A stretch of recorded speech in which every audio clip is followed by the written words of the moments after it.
sensitive one, Tara Strong. You know her from The Voice, Babe 2, Picking the City, and Tony Pickles. We know her as Buttercup.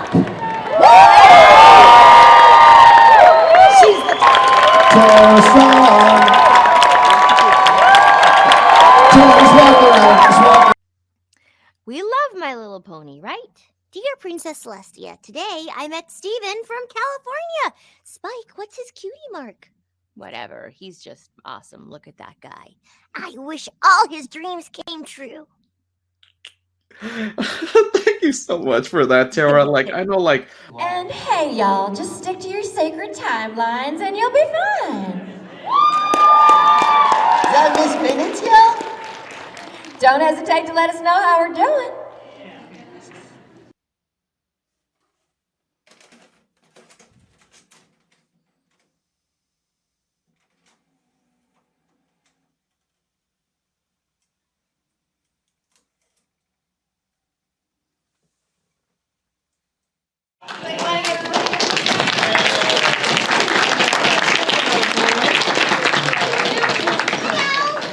Where's Bubbles, people?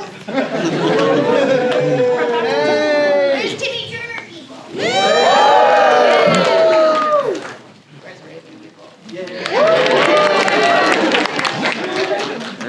Where's Harley, people?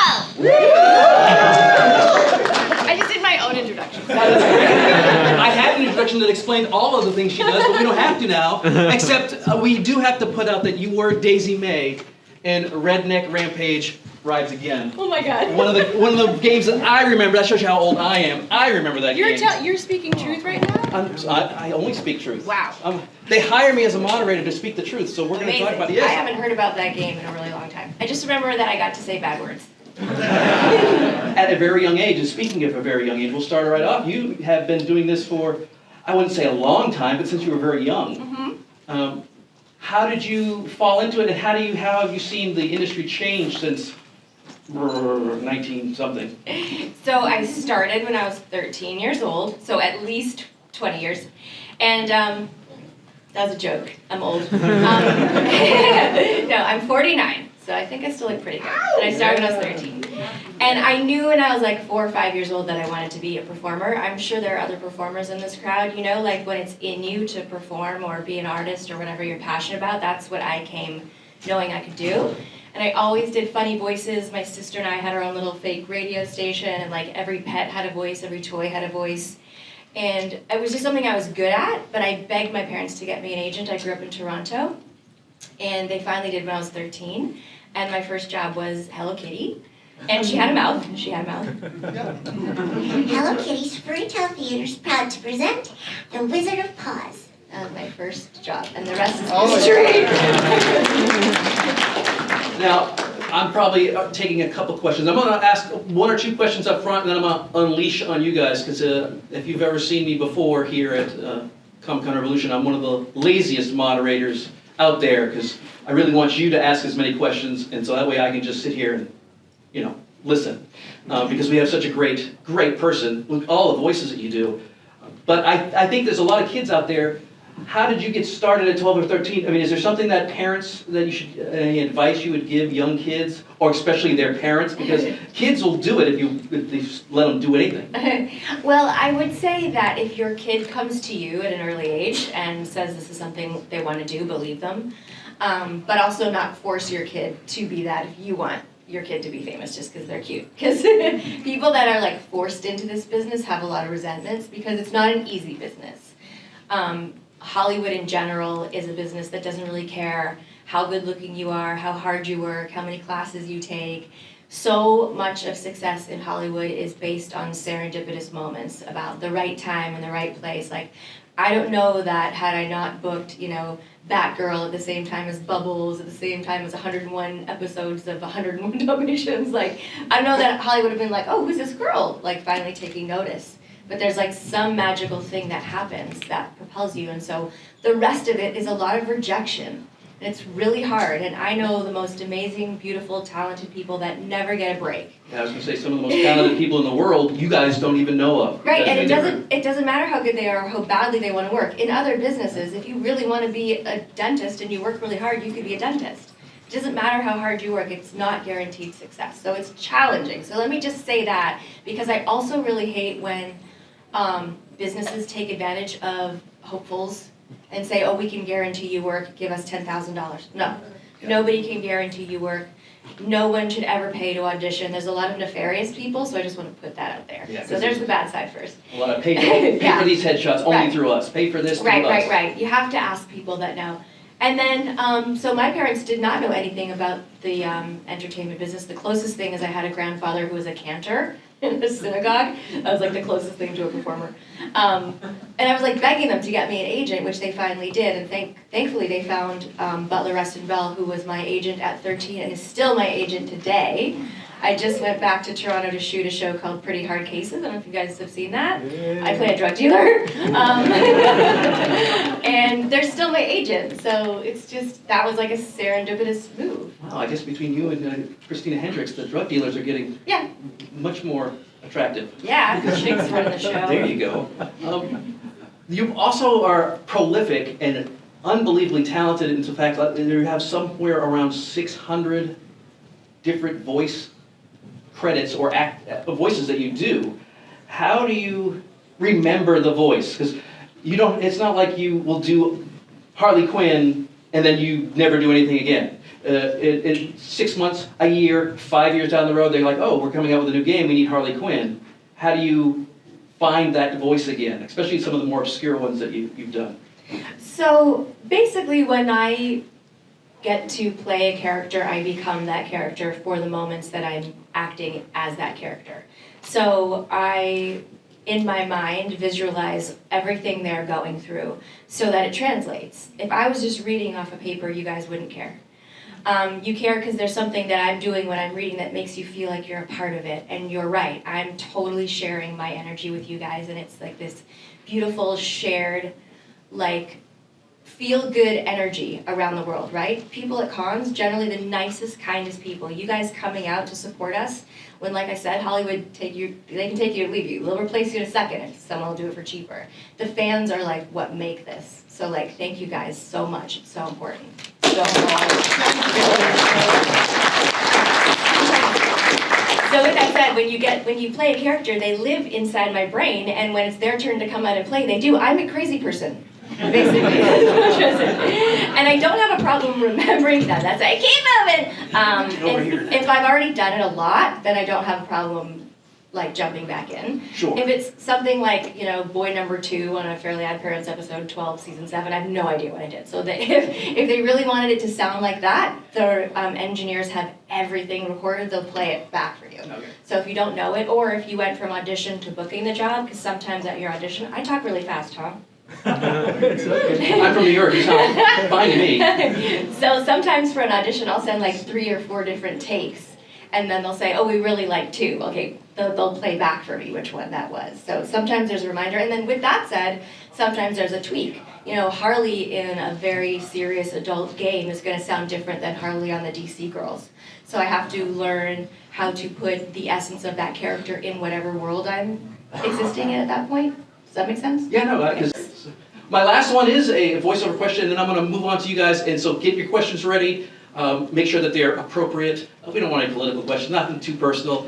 Just we want to have fun here this weekend, so just have really cool questions, really great questions, and then project when I call on you. But you've had to take over voices. Harley Quinn is one that Arlene Sorkin was doing.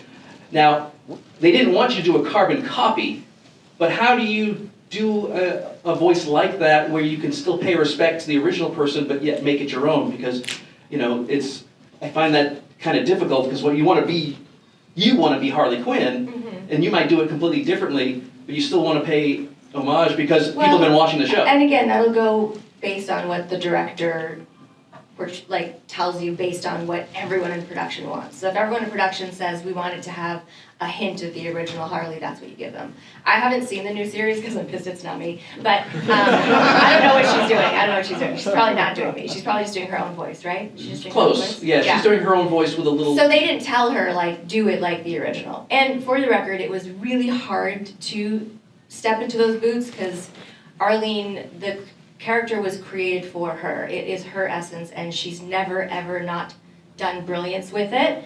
So those are some big boots to fill. She's beloved for all the right reasons. She's like a lovely, lovely human, super talented, and she is Harley. So, that was terrifying. Yeah, so what how if long people did were it like, take? why are you doing that now? I get it. And also because once you become a character and once you become loved as that character, then the fans love you as that character, and then you love being that character, and then suddenly you're not that character because some business deal or some executive says, hey, we need Brad Pitt in that movie, and like you're like, what? And it's like, oh no! It's like shaky ground. So how long did it take you to feel comfortable as Harley Quinn, knowing that Arlene did such a great job with it? I honestly didn't know until, help me, what's Arkham City or Arkham Knight first? City. City, okay. City, So- that was the second of the Arkham Asylum games. Okay, I so, love right. concepts. Come out Yeah, they know everything, they know everything. I love it. So they just told me they wanted something different for Harley, but honoring what she did. So that's what I tried to do, that's what I hope the fans love, but I didn't know they were going to until Comic-Con that year, and Harley was on a building. Like the entire building was Harley, and like another building was Batman, and it was like so cool. And I was like, oh my God, like it's such a big deal to step into these shoes. I hope people like it. And people were really nice online, like immediately, so. No, fantastic. I love Imagine those that games. So. stress, imagine that pressure, like, oh my God, what if people hate me? Well, It could happen. well, thankfully you're in a room full of people that is not going to be a problem. That's true. So, if you have a question, put your hand up, and then I will point and kind of tell, differentiate. I'm going to start way in the back because you guys got here early, but I'm going to start with that young gentleman in the back in the corner. Did you do something wrong? Why are you in the corner? So, speak loud. What's your favorite voice? Uh-oh. Good question. What's your favorite voice, Casey? So my favorite job that I ever did was Melody from The Little Mermaid 2. Yeah. Oh, right? So cute. Now with Jodie Benson right in front of me. Like, I was like, I'm singing with her. Like that, I totally fangirled that day. So I could have died the next day. Thankfully I didn't. And, I got to do more fun stuff. Yeah. But she's like my ultimate favorite character. But in terms of like characters that are fun to do, it would be really hard to choose between like Raven, Bubbles, Timmy, like those are like Harley, like those are really fun characters to play. I don't know that I could pick a favorite. Is there one that is I want to say not stressful, but the one that's the most unique on your voice? Because that's one of the things that you try not to do in auditions is go too crazy, because if they like it, you could tear up your voice. No, probably the most stressful voice I ever did was Terrence from Foster's Home for Imaginary Friends. Because he was always mean all the time. So it was like there was never a break from that gravel, and it was always so forced and angry. He was not a nice child. So that was probably the most vocally taxing. Yeah, because I'm thinking poor Mark Hamill, that's one of the reasons he's like, I gotta... He seems to have a lot of that gravel by nature. Yeah? Yeah, I mean, I've watched him do Joker in the booth many times, and yes, I want to die every time. It's like he really does become the Joker. It's like in him. It doesn't seem like vocally stressful in any way. It's just he's transformed into this incredible character. Well, he has said that it has been pretty stressful for him. It was one of those, he's found ways to manage it, obviously, because he's been doing it for so long, but it's one of those, it's like as he gets older, it's just like... He surprised me because he looks like he makes it look easy. He does. Well, I'm going to go with this gentleman because you helped me out in a pinch. Oh, thank you there. My name is Jonathan, and I wanted to say happy 5th anniversary to Comic-Con Revolution, guys. But I wanted to ask you this because for many people that don't know, basically she also did My Little Pony Friendship is Magic's Twilight Sparkle, which I really love your character. I always wanted to ask this, if Twilight Sparkle ever met Bubbles, what would their conversation be like? Want me to pull the string on this one? Dear Princess Celestia, today I met a girl named Bubbles. Hi, Twilight! Do you want to come and play with me? We can do some coloring. First you take some pink, and then some blue.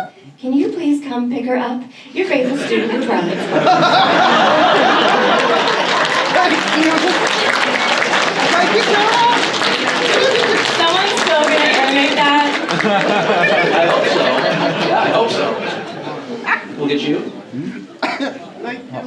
Hi, Tara. My name is Steven. I want to ask, what do you hope we learned about Miss Minutes in the next season of Loki? Miss Minutes, yeah, then talk about that a little bit, how you got that and what you were told, because I know Marvel's super secretive, so it must be difficult to audition. Very. So I was actually in Toronto shooting the Pretty Hard Cases show, and I get this audition, and it doesn't really say what it's for. And normally they tell you what it's for, and they'll give you a drawing of the character, a character description, sometimes a show bible about the world, and sides, which is a portion of the script that you read for this audition. And the more information you get as the actor, the more you can put into your performance. Like if you know your character has braces or is from England, like you want to read all these things so that you're paying attention to what they're looking for. It's actually like you have to use your brain. I know people think that I don't, but I do have to use my brain. Every day. I audition every single day.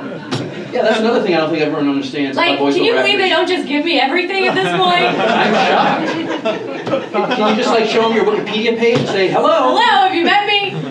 Do a Shelley Winters and put your awards in front of them. I'm teasing, kind of. Anyway, so I get this audition. I don't know what it's for, and they weren't sure in the stage directions if this character was sentient or not. And I do like a lot of like Siri type voices. I don't know if you guys saw me as the singing refrigerator on Modern Family. I was a singing refrigerator. This is the one person that saw me as I saw it, I didn't know what it was. Anyway, I like doing that. Like I'll do auditions where I'll be like, you know, you have 5 seconds to evacuate. 5, 4. And people are like, did you do that or did you do something? And I'm like, no, I'm just doing that. So I like doing that. That's what I'm trying to say. So they weren't sure how like robotic or sentient she was going to be. So I did like 3 different versions and one of them having an accent. And I think they went with the accent because it's such a hilarious spin that she's so cute. And her voice is so cute. And like, hey y'all, like that's synonymous with y'all come back now, like comfort. But she's telling you if you don't do what I say, you could die. Right? So it's kind of funny that she's saying all this terrifying stuff as an adorable clock. And it's also very retro because it's very 50s, so even the sets and everything, you don't know this ahead of time. I love like how they, Kate Harington and everyone, I just love how they designed it. It's so, so beautiful. But I didn't really know what it was until I booked it. And I was on the Zoom with the team from the Marvel Universe. Hi, Zoom people. And they explained it to me. I'm like, oh my God. And then they've already shot everything. So I'm looking at the footage of Tom Hiddleston talking to like a paper something or other. He didn't know it was going to be my voice at that time. So hopefully this season I get to like be there to like read off camera or maybe on camera. Some motion capture? Yeah, I don't know. We'll see. I know she's coming back for sure, but I really don't know anything else. So since you don't know anything else, this is great. We can actually answer his question. What do you want her to be like? Do you want? I want it to be me. you want like when they made the TARDIS a human person? They want it was you. Yes, right? Don't you think that'd be so fun? Oh yeah. Okay. So you want Miss Minutes to become a real girl? This girl. Yeah, that's the real part. Right.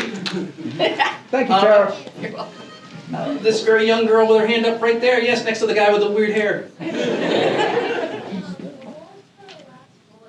What was the last voice you did besides your own? Oh. Well, for sure I did a few auditions yesterday, but I can't do those because they're new, so I can't talk about that. The last job I did was Teen Titans. We had a Teen Titans Go session on Friday. Good question. There you go. Awesome.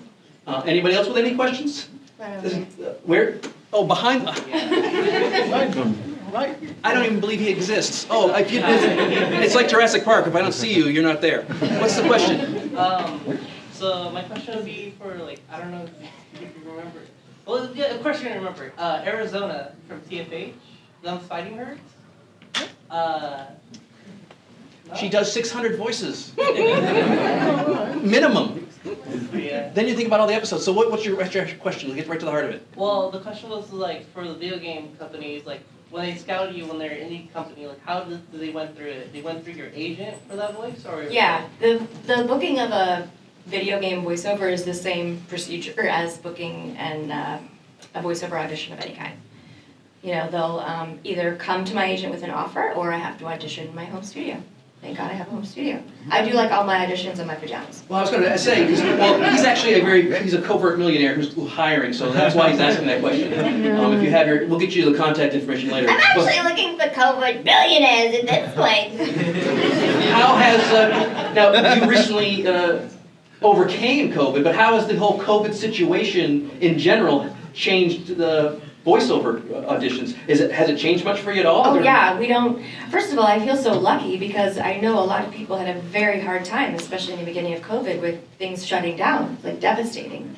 And voiceover is like the only thing that didn't stop in my world. Like if you were already set up with a home studio and you were ready to go, it was like the show is still going on.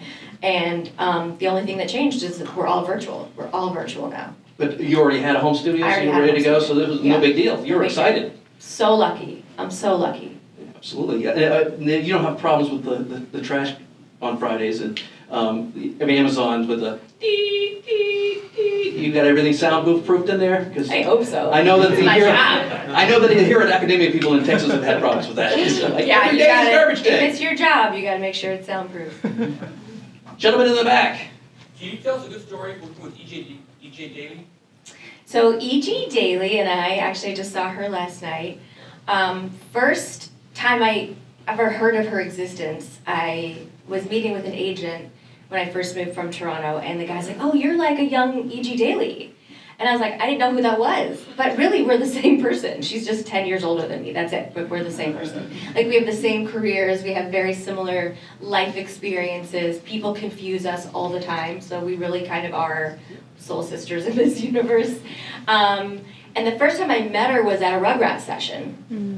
And there's a lot of animation in Toronto, but not classic Chupo. And I remember seeing the Rugrats and like, oh my gosh, I'd love to be on that. Like that's such a cool, I love the original 2D drawing, right? The original drawing, so cool. I was like, oh, I just want to be on that show, it's really cool. And then the first time I met her, I think I may have said like, oh, they told me I'm the young you, which is like a really horrible thing to say. I think that might have been the first thing I said. I'm your replacement, hi. You're no longer needed. Anyway, I was so starstruck. She's like beautiful and brilliant, and she like almost delivered a baby during a Rugrats session. But we're brothers on Rugrats and we're sisters on Powerpuff Girls and we're friends in real life. And maybe funny story, she used to think she could nurse her baby while we were recording. Don't know how many moms are here or people that witnessed that, but it is not quiet. So, you'd be like recording and you just hear each. Maybe let someone else hold the baby until you finish this scene. That's probably the funny story. Are you doing your character's voice with something in their teeth? What is that noise? Yeah. All right. In the gentleman in the black shirt in the back. Lord, Jeez, what kind of that was, man, things got almost got Me Too canceled. You did two Sabrina the Teenage Witch live action movies. What were your memories of kind of doing that as compared to voice acting? I had so much fun. And it's such an iconic show too. Right? Oh my God, I'm so happy you liked it.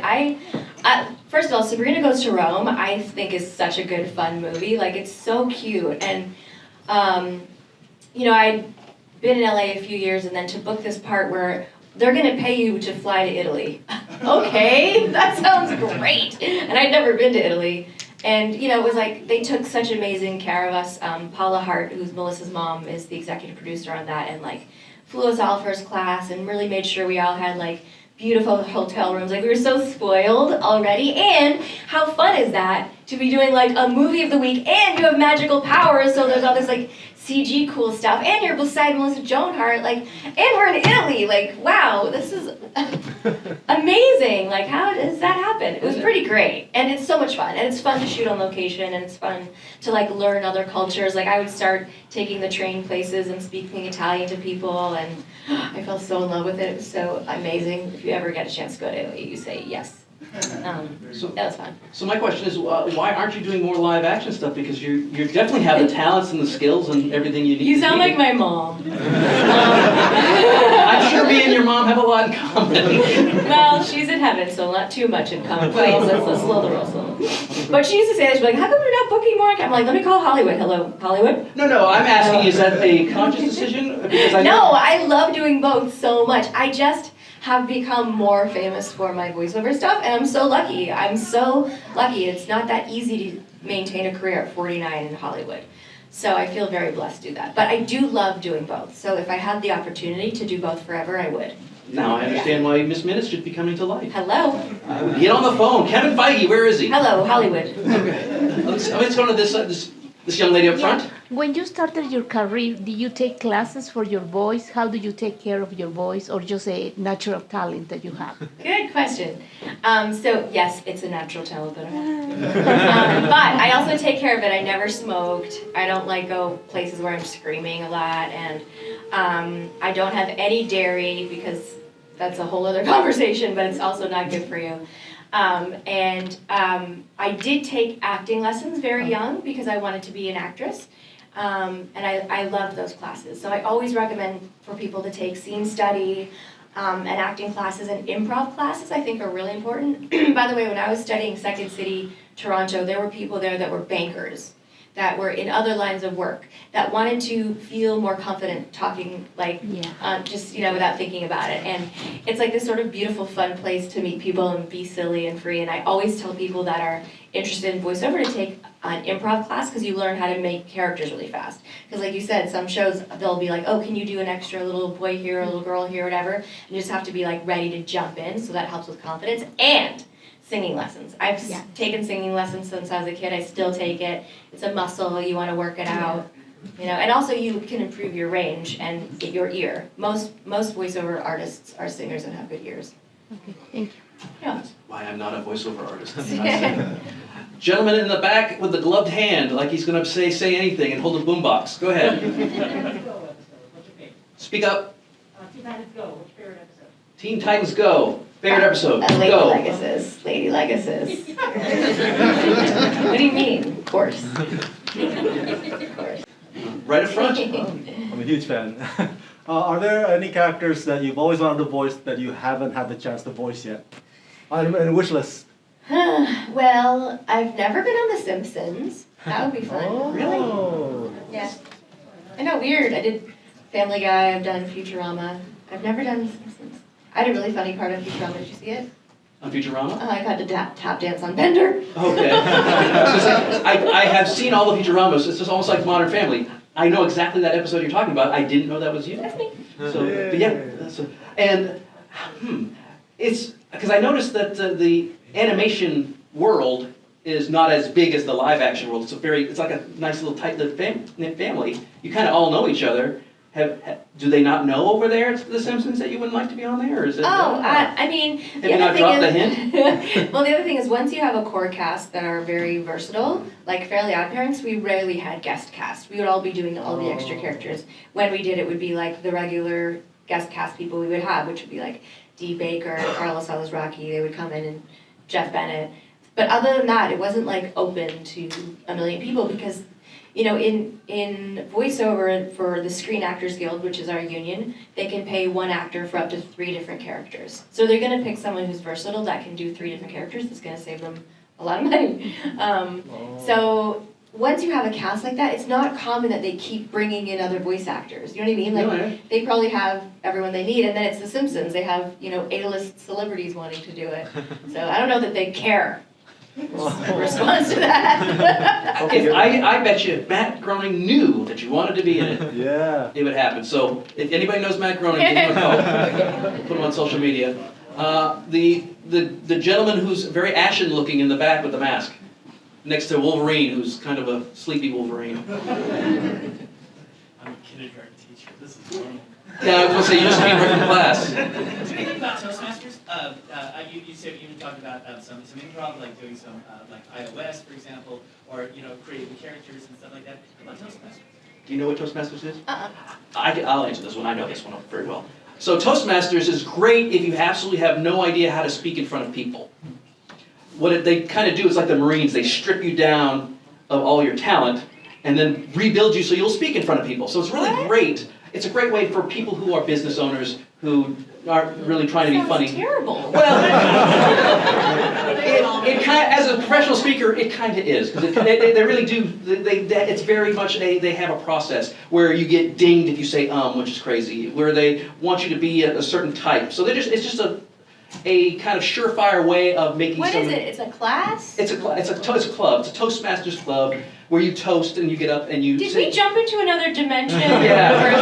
Have you guys heard about this? I've never heard about this. It's been around forever. It's like when I found out Lizzo was like dope at playing flute. I'm like, where have I been? Yeah. So I can see where it comes in handy very much, but for someone with, no offense, someone with talent, it is actually probably not as useful. The improv is much better. It sounds terrible to me. I don't want to diminish it because I don't know anything about it or anyone who's done it, but improv would be much better. It sounds terrible to strip yourself of your own. It's for people who don't speak very often and they just want to be able to give us quick speech in front of their folks. I'm going to remain not answering because I don't know enough about this. Very smart. I have no problems because I don't have a career. So next, we'll go over here because I've been kind of avoiding. Is there anybody behind the podium I don't know about? There is. There's a girl in the yellow mask who just turned around. Yes. How long can you go with your high-pitched voice before you got to take a break? That's a good question. But I can do it like a really long time. Like I can do bubbles for a really long time and it doesn't hurt at all. But with that said, like if you're doing a video game for 4 hours and it's just you talking, even if it's not designed, you're not doing a million death sounds, you're gonna get tired.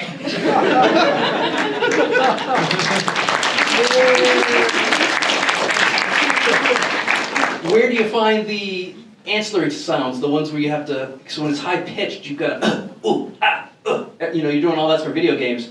How do you find it so it's You have to match your voice. I know. You have to know how your character does everything. How they sneeze, how they cough, how they sleep, how they grab things, how they fall. You have to imagine it in your head. You always have to match it. You can't be Timmy Turner and then sing like Celine Dion, right? You gotta stay in character. Has there ever been a situation where you had to do it like 6 or 7 times to get it right, where you're just like, I don't have it? 6 or 7? I don't know. I know you're a professional, so I know that they... I will say that most big voice actors will get it right between 1 and 3 unless there's an action we don't know. Like if the line is whoa, and we think it's a hot guy, but you're really falling off a cliff, it's going to be a different line, right? Yeah, But sometimes, let's try it this way, let's try it this way. Sometimes it's many takes. And if it's someone that you don't work with a lot, like on a feature film, and they want to get everything covered, it can be a lot. Can't be a lot. And we'll do one more on that side, right there in the white shirt. How do you avoid getting pigeonholed into the same voice? Because I know that happens to some people. Is that something that's more on typecasting, or is that more of a direct I think decision? for me personally, I've found more that as a career thing, pigeonholed as a voiceover artist as opposed to, she could also come do this Broadway show or she could do this series. So I think that's the only place I've found it. And I think it's probably because the characters that I've booked have been so versatile that it would be pretty stupid of them to put me in a voice box. Ooh, kind of like that. Because I could do, an old lady on Truffles, and then I'm doing a baby on Rugrats and everything in between. So they're not gonna there is no box to put, there's no box big enough for me. But I sympathize with that as a problem because that is another part of Hollywood. They do the same thing with soap opera actors or commercial actors as well as writers. If you've been known for writing comedy and you suddenly want to do a horror, you might not get taken seriously. So it's constantly proving yourself over and over. So if it happens to you in your world and you want to branch out of what you're known for, you just got to keep trying. Yeah, it took forever for television actors to be able to do movies. And now it's not that much of a big deal, but I don't think people understand that the entertainment industry is not as imaginative, especially in the office part. They just say, it's Tara Strong, she's a great voice actress. That's it, you're now locked in, and you've got to, if she goes on Loki and does a great job as Miss Minutes in the real life, then all of a sudden she's going to be these animated people who come to life. And she'll put her in a box. It's really weird how they really don't, they just have laser focus. Because it is a business. They just want to make sure it's a guaranteed slam dunk. Which it would be if you hired Tara Strong, so remember that. I think so. Right up front.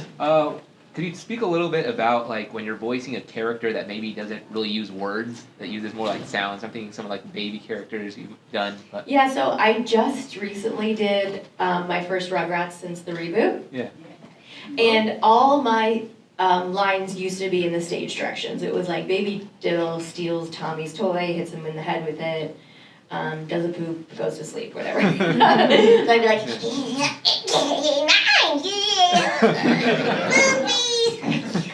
like that would be my lines. Right? I got paid to do that. And she's not on Broadway.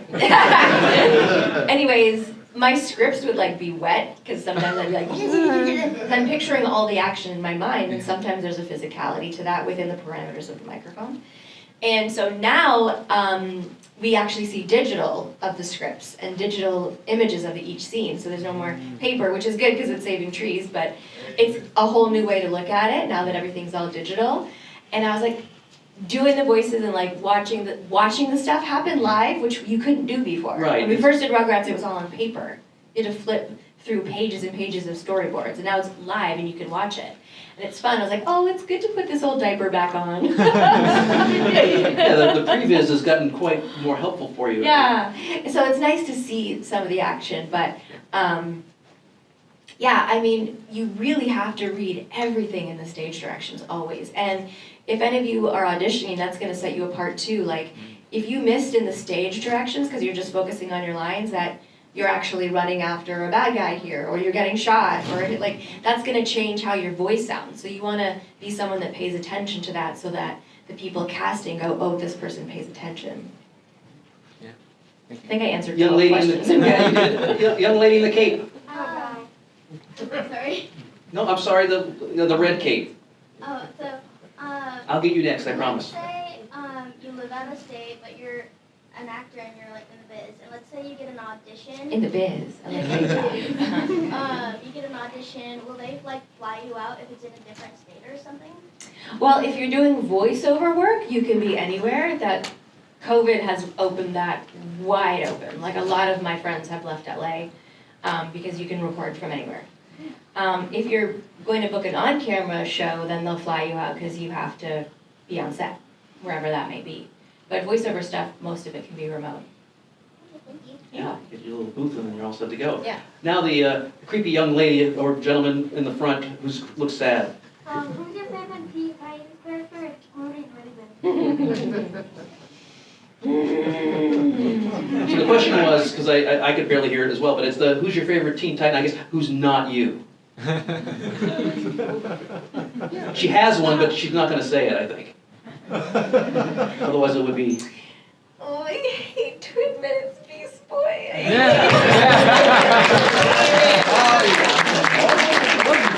I just love them all so much, and we've been a family. We've been recording that show together over 20 years. We've been through so much life together, marriage, divorces, children, like life. It was Greg Sipes' first cartoon. He was really green.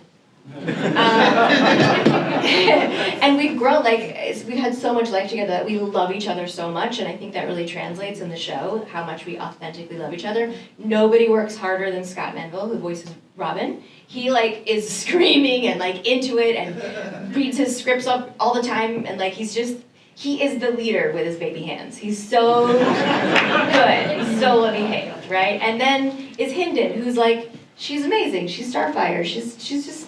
What's better than Starfire? She's the sweetest. And then there's Kari, who's so cool, like Walking Dead. Hello, like suddenly he's like this huge iconic guy, and Cyborg is such a great character. I love Cyborg. So it's like it's so hard to choose, but he's my Beast Boy, you know. And he gets to turn into animals, and animals are my favorite thing ever. How often do you guys actually get to be in the same room? Because that doesn't seem to be Well, something that happens very much anymore. Before COVID, we were together every Friday, but now we're on Zoom. But you're still together. Yeah. So because I know that sometimes you're isolated in a booth and you just have to do it and listening to someone else. Yeah, a lot of times we do it alone, but Titans we do together. Oh, that's great. Any questions back here? Batman. There. Your home studio. What's your recording software? Nerd question. Let's get technical. Podcasters are listening. I like to record in Twisted Wave. Okay. It's just the easiest. I find it the easiest. Sig Wave's a microphone. Is it the type of microphone? No, that's the recording program. Oh, you wanted to know what the recording program was? I answered that right? That's what you wanted to know? You did, okay. Okay, what kind of microphone? There you go, see, that's where I was going. I have a Neumann TL, whatever, you know. Yes, thank you. Are you an engineer? Yes, and the last one, what do you use for sound dampening? Well, I've got really dope stuff all over the place. You got the eggshells and Yeah, stuff like that? I got dope stuff Because everywhere. I know some people recording in their closets in the clothes. I've done that. I did Loki like that in my closet in Toronto. Like I couldn't build an actual studio. I had sheets and all kinds of stuff up. And it sounded great, so look at that. We are only got about 4 minutes left, so I saw your hand shoot up there in the man in blue. I'll be at my table the rest of the day too, so if you don't get something answered, just come see me. What's the voice that's in your head when you're just walking around the house? Why must there only be one? It's never just one. You guys talk to yourselves, right? Who doesn't? Yeah. Who doesn't? Oh, you do. Imagine having that many people weighing in on things. That's my life. I told you I'm crazy. Yeah, Yeah. We're starting to learn that. Sometimes I'll be like, Oh, you shouldn't have been like that to that person there. Like, what are you talking about? There was an asshole. You kick his booty. whatever, let's just chill out. No, I wish you'd kick his butt. You know, it's like that all day. Are you ever truffles walking around the house? No, because does my butt look that big? Can't three truffles running it up. You go. So, what is your family? How is their reaction to you? when my kid was 10, he's like, you know, Mom, some kids will never know if their moms really love them. And I'll never know my mom's real voice. So, like, I've been married for 20 years. My wife's kind of sick of my stuff. My jokes aren't nearly as funny anymore. So, are your voices getting? Are they still? They still love you for you, yes, or do they? And also they love when their friends are fans. Like now, my kids are 20 and 17, believe it or not. And like just this last month, my son was visiting his friend in New York, and they're like, "Mom, can you do your voice from Boondocks?" And I'm like, he's never asked for that before. But like the kids they were with were like huge Boondocks fans. And Drawn Together, which he's never watched. So like now suddenly I'm cool again. Because like the college guys like Boondocks and Drawn Together. So I have enough time for one more really good. We've already had one, so put your hand up. Okay. One really good question. So I'm going to go with the Marty McFly. I think that's why you're here for Claudia Wells. Is that why you dressed up like that? Mix. Kind of a mix. All right. So you have a really good question. Depends. What's definition of good? Not bad. Good. All right. Is it written down? I see you got your phone and everything. No, it's not written down. Okay. Out of all the companies you work with, like, 'cause I know Paramount gave you Timmy Turner, Warner Bros. Gave you Harley Quinn, and Disney gave you Miss Minutes. Out of all the 6 big media companies you work with, which one's your favorite? Oh, she's not going to answer that question. That's a bad question. She loves them all. You can do the 51. What is your favorite company to work for? I will say I've been in situations where I'm really, really well taken care of and it feels really nice. Because like I said before, for the most part, the fans are what really makes us feel important. So sometimes Hollywood forgets about us in that way. So I've had both good and bad experiences. I don't know, I mean, over the years. Like, it was really cool to, like, ring the NASDAQ bell for Twilight Sparkle. Like, that was cool. You know, and they put me up in a nice hotel. Like, those kind of things are, like, fun perks. It's like, oh, they think we're special for a little bit. I'd say, like, lately, Disney is really stepping up because the MCU, like, they, you know, emailed me and asked if I wanted to go to the Doctor Strange premiere. I'm like, yes, I do. Like, and my son was at the carpet with me, and he saw like the producers talking to me, and he's like, Mom, you're like in with these people. You got instant cred when Kevin Feige comes over just to say hello. Right. Yeah. Nice. So, yeah, I think Disney's doing a really good job. But they've all, I mean, most of the big players do well, but sometimes they don't. Sometimes they don't. Well, it's nice to hear that the big Disney, the evil empire, Yeah. supposedly is taking care of their talent. They're taking good care of us, yeah. Well, she is here both days, correct? Yep, and she will be at her booth. So autographs, photographs, selfies. She is here all weekend long. So please give a big, warm Comic-Con Revolution hand to the great Tara Strong.